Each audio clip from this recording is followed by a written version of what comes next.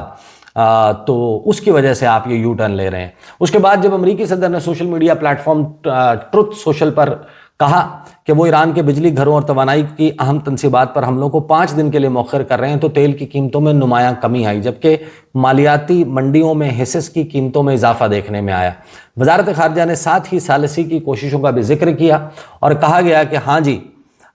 خطے کے ممالک کی جانب سے کشیدگی کم کرنے کے لیے اقدامات کیے جا رہے ہیں، اور ہمارا ان سب کے لیے واضح جواب ہے کہ ہم وہ فریق نہیں ہیں جس نے یہ جنگ شروع کی، اسی لیے یہ تمام درخواستیں واشنگٹن کو بھیجی جانی چاہیے۔ یعنی ایران نے اس بات کی تصدیق کر دی ہے کہ ان کے ساتھ بار بار رابطہ کیا جا رہا ہے اس جنگ کو ختم کروانے کے لیے، لیکن وہ رابطہ خطے کے ممالک کی طرف سے کیا جا رہا ہے۔ ہمیں یہ ریکویسٹ بھیجی جا رہی ہیں کہ آپ یہ جنگ جو ہے اس کے خاتمے کی طرف بڑھیں، اور ایران نے ان ممالک کو یہ پیغام دیا ہے۔ اب ظاہر ہے کہ پریس ریلیزز میں یہ چیزیں موجود نہیں ہیں، وزیر اعظم پاکستان کی بھی بات ہوئی ہے، پاکستان نے بھی اس بات کو، اس جنگ کو، اس لڑائی کو جو ہے وہ پرامن طریقے سے مذاکرات کی میز پر سلجھانے کی بات کی ہے۔ یہ بات تو ظاہر ہے کہ پاکستان نے کنفرم کی ہے، لیکن جواب میں ایران نے یہ کہا ہے کہ آپ جنگ رکوانی ہے تو اس کے لیے رابطہ وہ اس سے کریں جس نے اس جنگ کا آغاز کیا تھا، یعنی کہ امریکہ بہادر سے، یہ دنیا کی سب سے بڑی فوجی طاقت سے۔ ڈونلڈ ٹرمپ جو ہے اس فیصلے کے بعد اس وقت عالمی میڈیا اور سوشل میڈیا کے اوپر جو اس کانفلکٹ کو کور کرنے والے ہیں وہ بڑے واضح طور پر یہ کہہ رہے ہیں کہ ڈونلڈ ٹرمپ نے جو سٹاک مارکیٹس ہیں وہ بند ہونے سے پہلے یہ بیان دیا تھا، اور 48 گھنٹے پورے ہونے تک کا اگر انتظار کیا جاتا تو آج پیر کے دن صبح کے وقت جب کھلتی سٹاک مارکیٹس امریکہ کی، تو وہاں پر ایک بہت بڑا بلڈ بات ہوتا۔ وہ میزائل جنہوں نے ایران کے پاور پلانٹس تباہ کرنے تھے وہ تو کبھی 48 گھنٹے پورے ہونے کے بعد داغے جاتے، اور جواب میں ایران کے میزائل داغے جاتے، لیکن جو آج صبح ایک میزائل گرنا تھا امریکہ کی سٹاک ایکسچینج کے اوپر، اور جو عالمی منڈی میں پرائسز جانی تھی پیٹرول کی، پیٹرولیم پروڈکٹس کے اوپر، اس کو بچانے کے لیے اور اس جنگ کی جو قیمت جس طریقے سے ایران نے بڑھائی ہے اس سے بچنے کے لیے ڈونلڈ ٹرمپ کو یہ یو ٹرن لینا پڑا۔ ساتھ ہی جو ان کے عزائم ہیں ان عزائم کے حوالے سے یہ بڑا واضح ہے، جو اقوام متحدہ میں امریکہ کے سفیر ہیں انہوں نے جو بیان دیا ہے اس سے بڑا واضح ہے، جو توانائی کے پلانٹ پر حملہ کرنے کی اور جوہری توانائی کے پلانٹ پر حملہ کرنے کی بات کی جا رہی ہے،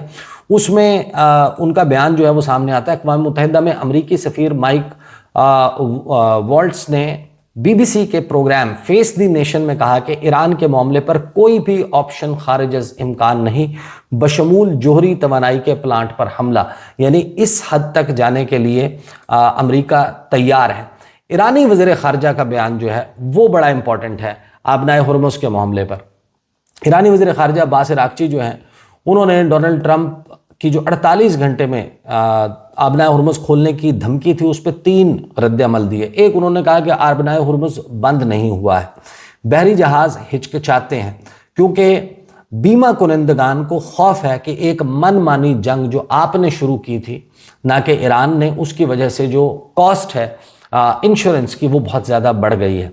کوئی انشورنس کمپنی اور کوئی ایرانی مزید خطرات سے متاثر نہیں ہوگا۔ احترام کرنے کی کوشش کریں، یعنی آپ ٹرائی ریسپیکٹ، کوشش کریں بجائے اس کے کہ آپ دھمکیوں سے ہمیں متاثر یا مروب کرنے کی کوشش کریں، آپ ہمارے ساتھ ذرا ریسپیکٹفلی بات کر کے دیکھ لیں، یہ آپشن کیوں نہیں استعمال کرتے۔ پھر یہ کہا کہ جو تجارت کی آزادی کے بغیر نیویگیشن کی آزادی ہے، جو فریڈم آف نیویگیشن آپریشنز کی بات ہو رہی ہے، یا جو فریڈم آف نیویگیشن کہا جا رہا ہے کہ یہ سمندری راستہ ہے، اس کو سب کو استعمال کرنے کا حق ہے، انہوں نے کہا کہ اگر ہمیں تجارت کی آزادی نہیں ہے تو نیویگیشن کی آزادی آپ کو نہیں مل سکتی۔ دونوں کا احترام کریں یا پھر دونوں کی توقع نہ کریں۔ اب جو بات چل رہی ہے اس میں ظاہر ہے کہ امپورٹنٹ بات کہ جب ایران نے یہ کہا کہ ہم آبنائے ہرمز کو مکمل بند کر دیں گے تو اس کا مطلب یہ ہے کہ جو چائنا کی طرف، جو جاپان کی طرف، انڈیا کی طرف اور پاکستان کی طرف آئل سپلائی جا رہی ہے وہ بھی نہیں جائے گی۔ اس سے یقیناً امپیکٹ کیا آئے گا کہ یہ ممالک اپنی انرجی نیڈز پوری کرنے کے لیے آلٹرنیٹ سورسز جو ہیں ان کو استعمال کریں گے، اور جب ڈیمانڈ بڑھے گی، چائنا جتنی بڑی مارکیٹ، انڈیا جتنی، پاکستان جتنی، جاپان جتنی جو بڑی مارکیٹ ہے، جب وہ انٹرنیشنل مارکیٹ سے پرچیزنگ کریں گے اس آئل کی، ڈیمانڈ اور سپلائی کی وجہ سے اس کی قیمتیں بہت زیادہ شوٹ اپ کر جائیں گی۔ اور اب دو تین چیزیں آبنا ہرمز کے حوالے سے چل رہی ہیں۔ ایک جو پیٹرو ڈالر کا فنومینا ہے، اس کو ایک بہت بڑا نقصان ممکنہ طور پر پہنچ سکتا ہے۔ اس پہ جب پیش رفت ہوتی ہے اس کے اوپر ہم علیحدہ سے بات کریں گے۔ ساتھ ہی اب بات چل رہی ہے کہ ایران جو شرائط سامنے رکھنا چاہ رہا ہے یا رکھ سکتا ہے ممکنہ طور پر، اس میں جس طریقے سے اسٹریٹ آف ہرمز جو ہے، اس طرح دنیا بھر میں جو اسٹریٹ آف باسفورس ہے اس کے لیے ترکی جو ہے وہ فیس چارج کرتا ہے، جو پاناما کینال ہے اس سے جو ہے وہ فیس چارج کر کے جہاز کو گزرنے کی اجازت دی جاتی ہے۔ سویز کینال سے لاکھوں ڈالر جو ہے وہ ایک بحری جہاز سے،